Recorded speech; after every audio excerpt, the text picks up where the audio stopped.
श्री भक्तवत्सल बालाजी देवस्थानचा हा 34वा ब्रह्मोत्सव। या ब्रह्मोत्सवाच्या अंतर्गत पहिल्या दिवशी गरुड ध्वजारोहण आणि हनुमान चालिसाचा पाठ, रामरक्षा पाठ झाले। यावेळेला मुख्य यजमान म्हणून श्रीमान अशोकजी डागा सपत्नीक सपरिवार उपस्थित होते। त्यानंतर लोकनेते दत्ताजी पाटील शाळा, सरस्वती विद्या मंदिर, जिजामाता कन्या विद्यालय, महावीर हायस्कूल, सरस्वती विद्या मंदिर आणि नॅशनल उर्दू हायस्कूल या 6 हायस्कूलमधील सुमारे 450 विद्यार्थी तिथे उपस्थित झाले। त्यांची निबंध स्पर्धा संपन्न झाली।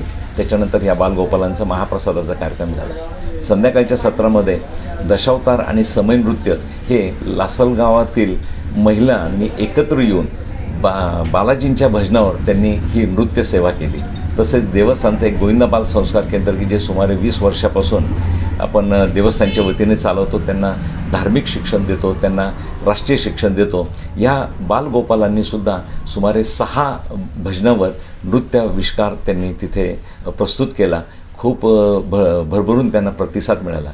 दुसऱ्या दिवशी सकाळी 9 वाजता पंडितजी कैलासजी दायमा की जे मालेगाव खास या नवकलशाभिषेकाचं पौरोहित्य करण्यासाठी आले, तर त्यावेळेला 11 यजमान इथे बसले आणि तो अभिषेक संपन्न झाला। दुपारच्या सत्रामध्ये शोभायात्रा संपन्न झाली।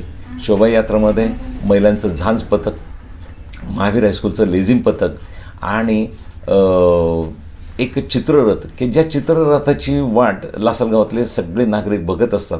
आमचे गोविंद सेवक दत्तात्रयजी भांबारे हे कलाकारी करत असतात।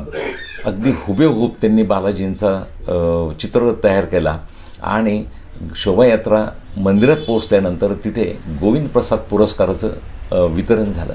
या गोविंद प्रसाद पुरस्काराला यावर्षी लासलगावातील हरित सेना की जी काही गावातली तरुण एकत्र आले आणि त्यांनी लासलगावात सुमारे 1000 झाडांचं वृक्षारोपण केलं।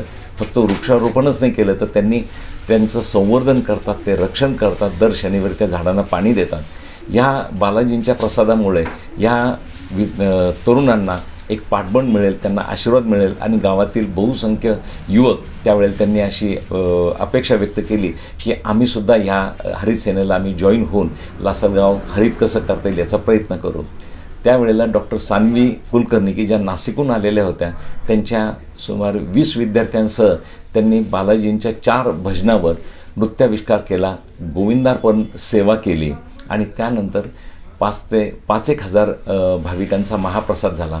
या कार्यक्रमासाठी गावातील ग्रामपंचायत, मार्केट कमिटी, पोलीस स्टेशन सर्व नागरिकांचं खूप भरभरून सहकार्य मिळालं। त्या सर्वांचं मी देवस्थानच्या वतीने मनपूर्वक आभार मानतो। धन्यवाद।